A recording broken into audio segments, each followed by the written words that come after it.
Hello friends, welcome to race maths academy. जैसा कि आप जानते हैं कि हमने एक सीरीज चालू किया है जनरल एप्टीट्यूड का।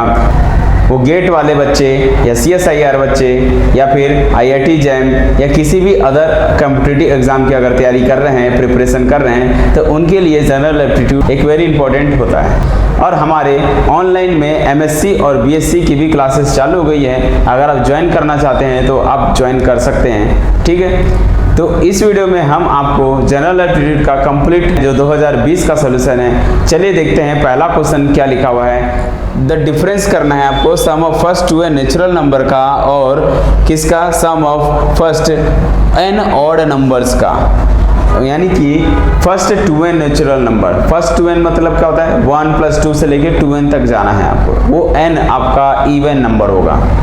इवन टर्म्स नहीं पूछ रहा है, इवन नंबर्स 1 से लेके लास्ट वाला टर्म्स जो है, लास्ट वाला टर्म्स इवन है, वो 2n टाइप के हैं। तो फर्स्ट 2n नेचुरल नंबर का सम और फर्स्ट ऑड नंबर का सम, n तक के ऑड नंबर का सम का डिफरेंस जो है वो कितना होगा, वो आपसे पूछ रहा है।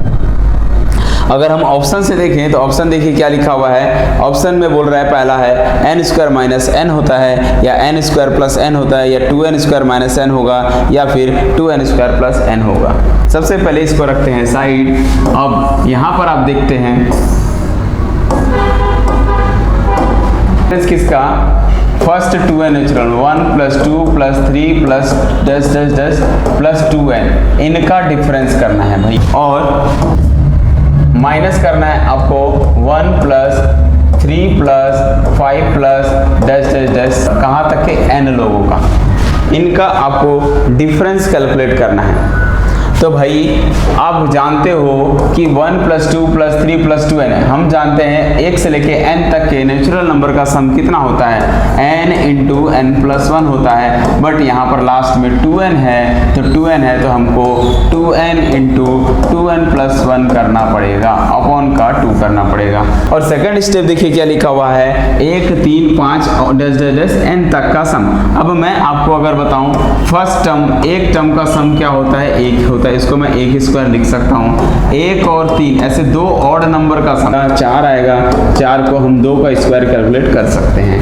अगर मैं बोलूँ 1 + 3 + 5 ऐसे 3 ऑड नंबर्स का सम कितना होगा, तो 5 3 8 और 1 9, 9 को हम इजीली तरीके से लिख सकते हैं 3 का स्क्वायर। और सिमिलरली अगर मैं बोलूँ 4 लोगों का सम कीजिए ऑड नंबर के, 1 3 5 7, तो आप देख सकते हो ये 9 हो गए थे, 9 और 7 16 होता है। 16 को मैं 4 का स्क्वायर लिख सकता हूँ।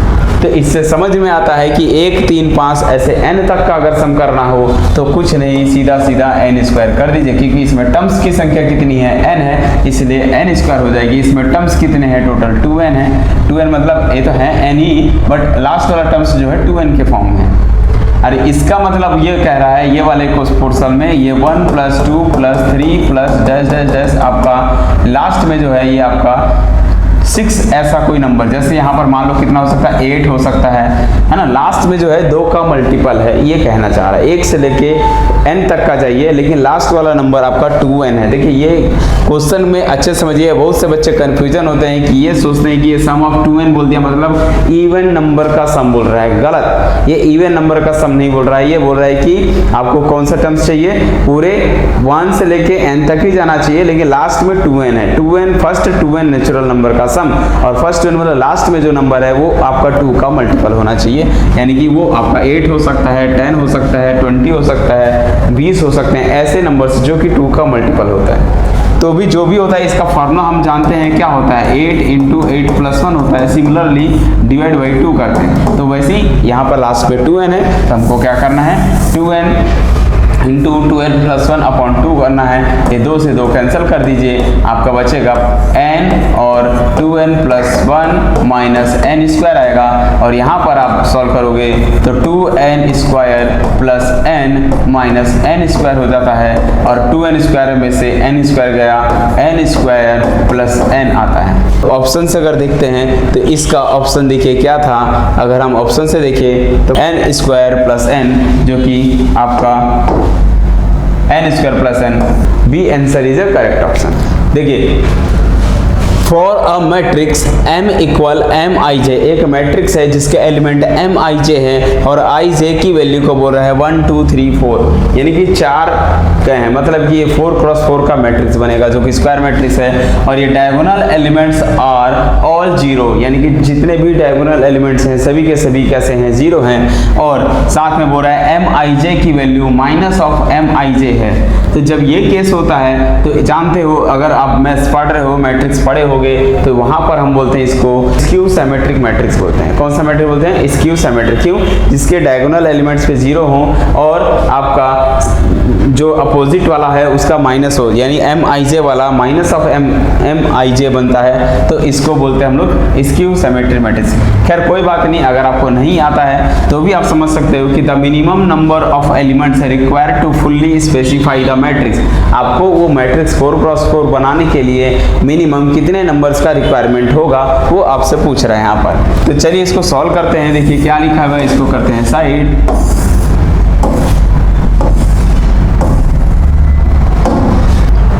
ए कोई मैट्रिक्स है बोल रहा है, इसमें कितने एलिमेंट है बोल रहा है, 4 क्रॉस 4 का मैट्रिक्स बनाना है। ठीक है, 4 क्रॉस 4 का मैट्रिक्स बनाएगा।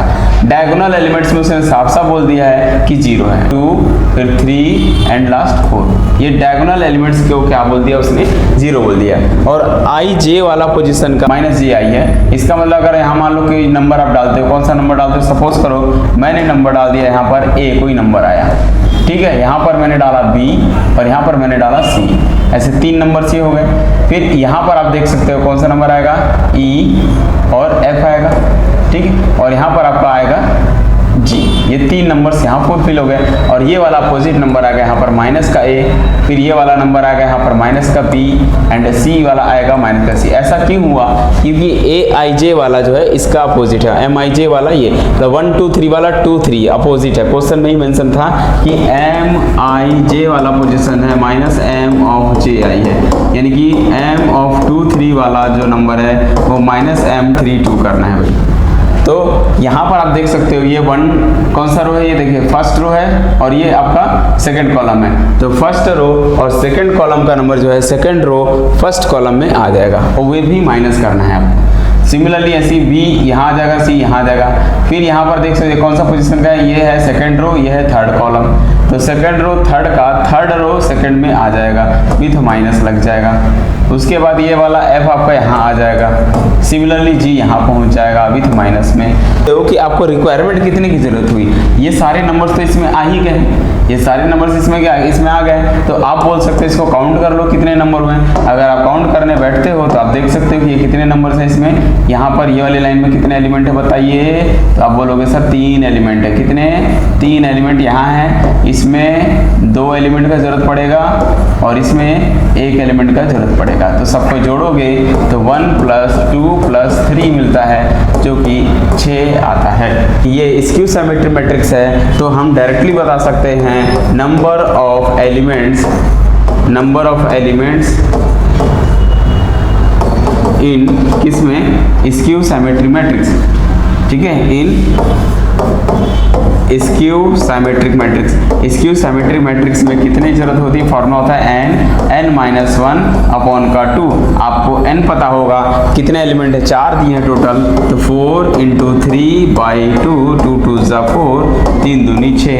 अगर आप मुझे 6 एलिमेंट दोगे तो मैं एक 4 क्रॉस 4 का मैट्रिक्स बना के दे दूंगा जो कि डायगोनल में 0 होंगे और ये जस्ट अपोजिट होगा यहाँ पर। इसको बोलते हैं स्क्यू सिमेट्रिक मैट्रिक्स। तो देखिए इस क्वेश्चन में क्या लिखा हुआ है, PQRSTUVNW,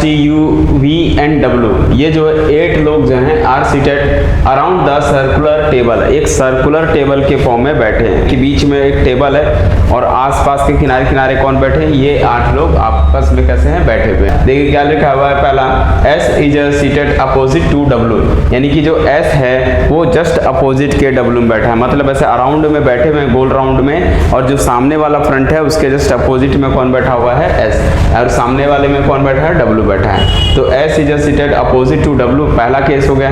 दूसरा U के बारे में क्या बोला है, U is seated at the second place to the right of R, R से R जहां भी बैठा होगा उसके राइट से सेकंड पोजीशन पे कौन बैठा हुआ है, U बैठा हुआ है। U के बारे में ये लिखा हुआ है। T है वो आर से जहां भी आर बैठा होगा उसके लेफ्ट से थर्ड प्लेस पर कौन बैठा हुआ है, टी बैठा हुआ है। ये बात हो गई 3 पॉइंट। चौथा पॉइंट बोलता है कि बी जो है एस का नाइबर है, पड़ोसी है। अब पड़ोसी है मतलब जस्ट मान लो यहाँ पर एस बैठा हुआ है तो एस के जस्ट बाजू में लेफ्ट साइड या राइट साइड उसी को पड़ोसी बोलते हैं। वहां पर कौन बैठा हुआ है, बी है।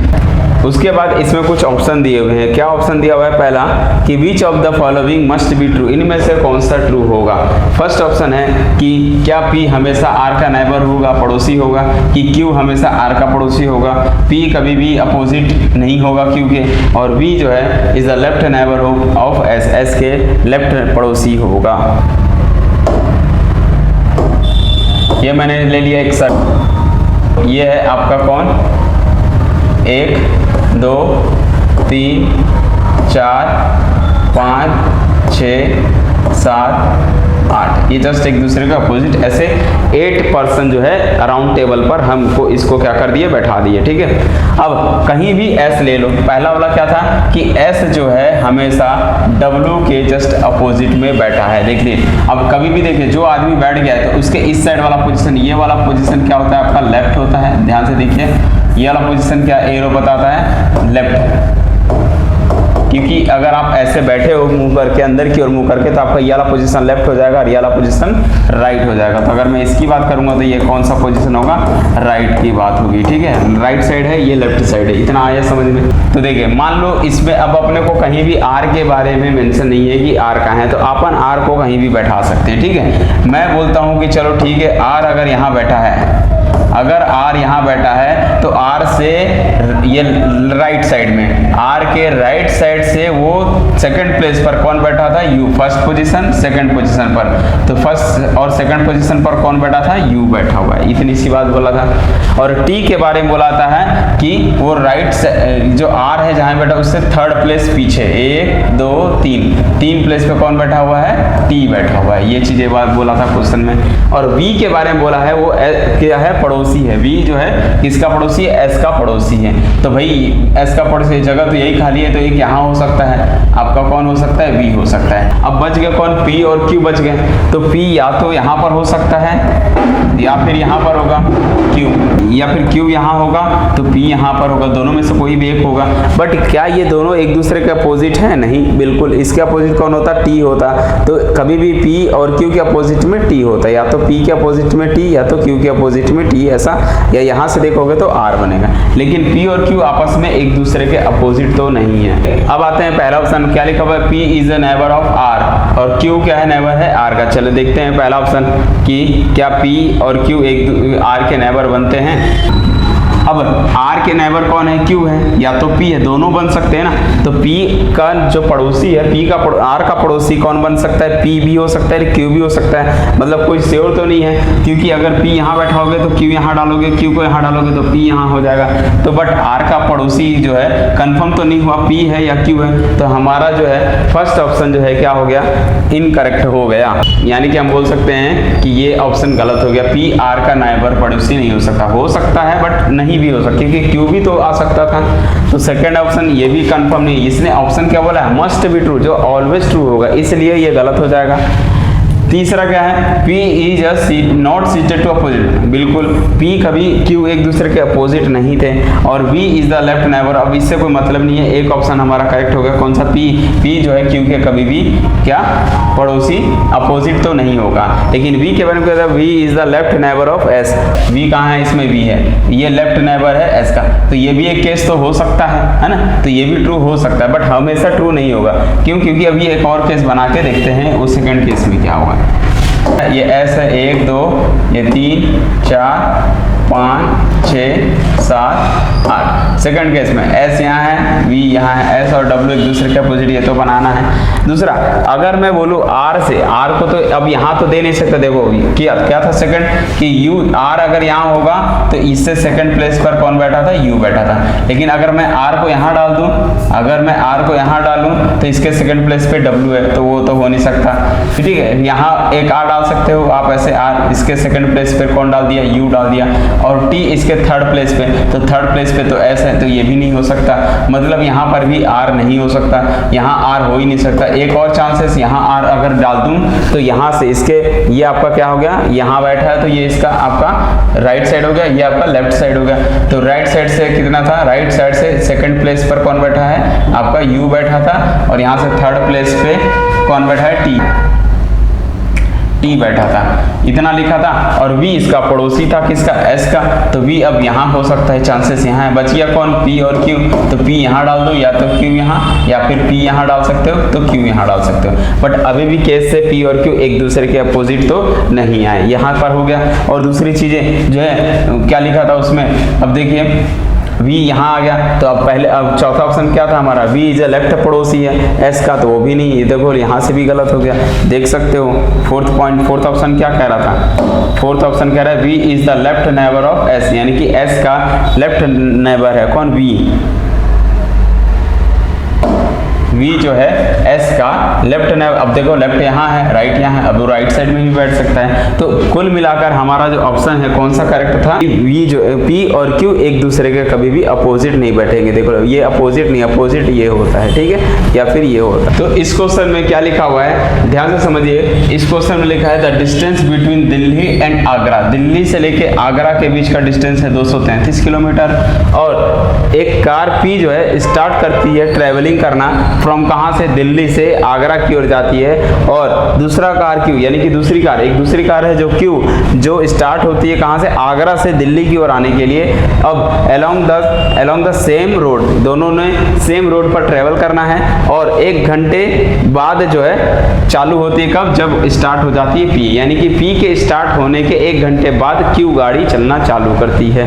यहाँ तक आता है समझ में। फिर क्या बोलता है, द टू कार्स है ना, द टू कार्स क्रॉस, एक दूसरे को क्रॉस कब करेंगे, 75 मिनट बाद ये जो है आपस में एक दूसरे को क्रॉस करते हैं। लेकिन ध्यान देना ये तब होगा, काउंट किया जाएगा जब आपका Q स्टार्ट हो जाता है। जैसे ही Q स्टार्ट हो गया, अब P के बारे में बोला था, P ऑलरेडी एक घंटा पहले चल चुका, फिर यहाँ से जैसे ही चल गया तो फिर Q भी चल गया था। तो P और Q अब दोनों एक दूसरे को 75 मिनट पर क्रॉस करते हैं। फिर क्या हो रहा है, both car have travelling at the क्या, कांस्टेंट स्पीड, यानी कि फिर वहां से उनकी जो है स्पीड जो है कांस्टेंट हो जाती है। और द स्पीड ऑफ P है ना, यानी कि कार P की स्पीड जो है वो रहा है 10 किलोमीटर ज़्यादा है पर हावर, 10 किलोमीटर पर हावर मोर देन है speed of car Q, car की भी Q की जितनी भी स्पीड है और P की स्पीड है, तो P की स्पीड Q की स्पीड से 10 किलोमीटर पर हावर मैक्सिमम। मतलब जैसे अगर मान लो दोनों ट्रेवल करते हैं, एक कार Q 50 किलोमीटर पर हावर जा रहा है, तो इसकी स्पीड कितनी होगी, 60 की, है ना, एक क्या है 10 किलोमीटर ज़्यादा है, 10 किलोमीटर पर हावर। 1 घंटे में अगर वो 50 जा रहा है तो ये 1 घंटे में 60 किलोमीटर ट्रेवल करेगा, इस हिसाब से दिया हुआ है।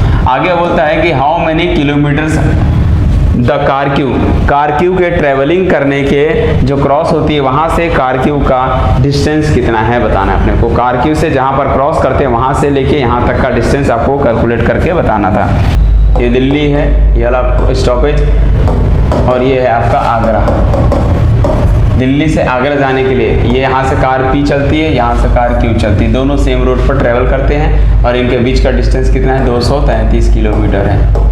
233 किलोमीटर के इनके बीच का डिस्टेंस है। P चलना स्टार्ट होता है जब पहले उसने हावर इसने जो है जब चल जाता है, 1 घंटे इसने चल जाता है, तो यहाँ पर ये पहुँच जाता है, मान लो, ठीक है, यहाँ पर पहुँच जाता है। अब कार Q वाला चालू करता है, ठीक है। अब मान लो ये जो है कहीं पर मिल रहे हैं, ठीक है, मान लो ये जो है कहीं पर मीट करते एक दूसरे पर, तो यहाँ पर ये जो है एक दूसरे को क्रॉस करते हैं। तो ये बोल रहा है कि जब ये क्रॉस करते हैं तब इनके बीच का समय कितना लगता है, मतलब 75 मिनट का समय लगता है। मतलब इसके लिए बोल सकते हैं यहाँ से 75 मिनट, या यहाँ से बोल सकते हो इसको बीच में क्रॉस करने में कितना मिनट लगता है, 75 मिनट लगता है, 75 मिनट लगता है। फिर अपने को यहाँ से यहाँ तक का समय मालूम है, यहाँ से अपन क्या कैलकुलेट कर लेंगे, डिस्टेंस और टाइम मालूम है, तो अपन यहाँ से स्पीड मालूम निकाल लेंगे, स्पीड और टाइम से अपन डिस्टेंस कैलकुलेट कर लेंगे, ठीक है। अब क्वेश्चन में और क्या बोला था कि P की स्पीड जो है Q की स्पीड से 10 किलोमीटर पर हावर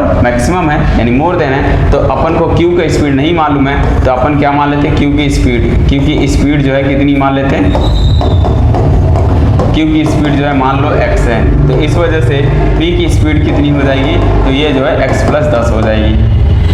अब p की स्पीड मिल चुकी है 10, लेकिन p तो ऑलरेडी 1 घंटा डिस्टेंस पहले कार चल चुका था, तो पहले कार चल चुका है, तो अपन को टोटल क्या कैलकुलेट करना है, अपने को ये हटाना पड़ेगा 1 hour travel distance for car p के द्वारा चलेगा डिस्टेंस कितना होगा, तो अपन को समय मालूम है और टोटल का निकाल सकते हैं अपन कितना होगा। 1 घंटे का समय लिया उसने, 1 घंटे का समय लिया, अपने को टाइम मालूम है और इसकी स्पीड कितनी है भाई, p की स्पीड कितनी है, x + 10 है, तो क्या होता है डिस्टेंस फॉर्मूला पढ़े हो आप लोग, स्पीड बराबर क्या होता है डिस्टेंस अपॉन टाइम होता है। अपन को यहाँ से क्या डिस्टेंस निकालना हो तो टाइम इंटू क्या करना पड़ता है, टाइम इंटू स्पीड करोगे, और टाइम इसमें 1 घंटे का समय लिया, स्पीड जो है इसकी कितनी थी x + 10 है, तो यहाँ से हम बोल सकते हैं कि ये जो है x + 10 की जो है डिस्टेंस मिल गया, कितना मिल गया डिस्टेंस जो है वो x + 10 का मिल गया। यानी कि यहाँ से यहाँ तक का डिस्टेंस कितना हो गया, यहाँ बीच में कट गया, यहाँ तक का डिस्टेंस कितना हो गया x + 10। तो यहाँ का डिस्टेंस कितना होगा भाई, तो अब रिमेनिंग डिस्टेंस कैसे कैलकुलेट करेंगे, यहाँ टोटल का डिस्टेंस 233 है, 233 में से इतना डिस्टेंस माइनस कर दो किसको, x + 10 का, तो ये जो है बची हुई डिस्टेंस मिल जाएगी, तो 233 माइनस x माइनस 10 हो जाएगा, तो ये आपका जो है 233 में से क्या 223, ठीक है 223 माइनस x हो जाएगा। ये जो है इन बचे हुए यहाँ तक का डिस्टेंस हो गया। अब उस डिस्टेंस की बात हो रही है, अब यहाँ से चालू होता है q भी, अब p भी, तो अब दोनों जो है एक दूसरे को 75 मिनट में क्रॉस करते हैं। मतलब टाइम कितना है भाई, आप बोलोगे टाइम जो है भाई 75 मिनट है, 75 मिनट मतलब कि ये 75/60 सेकेंड हो गया, इतना समय ले रही है यहाँ से एक दूसरे को क्रॉस होने में कितना समय ले रहे हैं, 75/60 सेकेंड लेता है, और यहाँ तक का डिस्टेंस कितना है, तो 223 माइनस x मिल गया। फिर से लगा दो डिस्टेंस अपॉन टाइम वाला, तो अपन क्या कैलकुलेट, डिस्टेंस है टाइम मालूम है, अपन क्या कैलकुलेट कर सकते हैं, अब स्पीड कैलकुलेट कर सकते हैं। स्पीड बराबर क्या होता है, डिस्टेंस अपॉन टाइम होता है, तो टाइम को यहाँ निकालोगे तो डिस्टेंस अपॉन स्पीड हो जाएगा। टाइम दिया हुआ है 75/60 सेकेंड का टाइम ले रहा है, डिस्टेंस कितना है 223 माइनस x था, और चलिए ठीक है टोटल स्पीड निकाल लो, टोटल स्पीड कितना होगा, टोटल स्पीड जो है p की स्पीड प्लस q की स्पीड, p और q दोनों को स्पीड को जोड़ना पड़ेगा, क्योंकि दोनों एक दूसरे के क्या कर रहे हैं, अपोजिट चल रहे हैं, तो स्पीड जो है मान लो 10 की स्पीड चल रही है, 20 की स्पीड चली, तो टोटल 30 की स्पीड से मूव हो रहा है।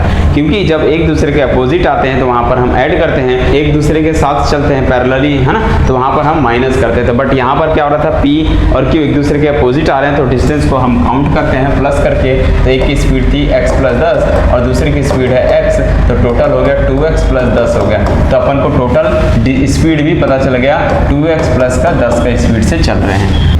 15 चौक 60, 15 पचे 75, तो 5/4 होता है, क्रॉस मल्टीप्लाई करते हो तो 5 दूनी 10x प्लस 5 दहम 50 और बराबर में 4 से मल्टीप्लाई करोगे तो 4 तिया 12 का 2 हासिल 1, 4 दूनी 8 और 1 9 और 4 दूनी 8 माइनस 4x हो गया।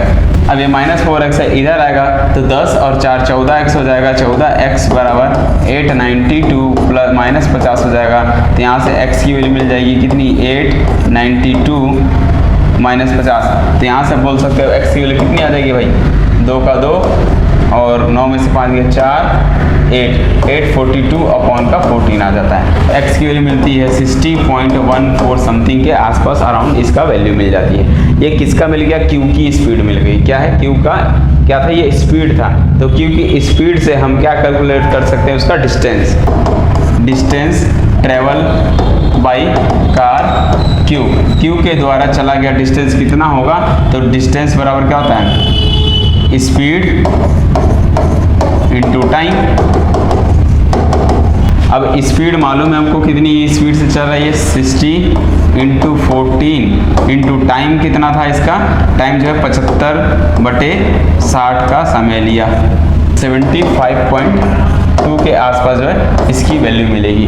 तो टोटल जो है डिस्टेंस इसने कितना कवर किया 75.2 किलोमीटर्स।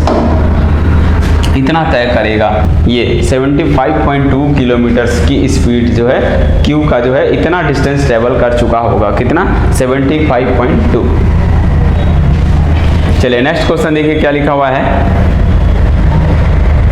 कि the profit shares of two companies, दो कंपनी के प्रॉफिट दिए हुए हैं, पी और क्यू है, और एक टेबल दिया, ग्राफ दिया हुआ है, और क्या बोल रहा है, if the two companies have invested, ये दोनों कंपनी जो है इन्वेस्ट करते हैं a fixed and equal amount every year, हर साल एक फिक्स अमाउंट जो है इन्होंने फिक्स करता है और वही हर साल रिपीट करते हैं, ठीक है, इक्वल हर साल देते हैं, ठीक है, एवरी ईयर लिखा है। देन द रेशियो, आपको रेशियो बताना है total revenue of company P और कंपनी क्यू का, कि पी और क्यू का जो रेशियो कंप्लीट मिलता है उनको बताना है। कहाँ से कहाँ तक? ड्यूरिंग 2013 से लेके 18 तक का, ये इसका ग्राफ है, ठीक है। इसका ग्राफ में क्या बोल रहा है देखिए कि 2013 सन में ये जो है आपका ग्राफ है, किसके किसके बीच में? प्रॉफिट परसेंटेज के फॉर्म में दिया हुआ, ये सारे परसेंटेज के फॉर्म में, ठीक है, और प्रॉफिट है मतलब 10%, 20%, 30%, 40%, ये परसेंटेज के फॉर्म में इनका प्रॉफिट दिया हुआ है। प्रॉफिट के बीच ग्राफ खींचा गया है और ईयर के बीच में ग्राफ खींचा गया है, यानी कि एक साल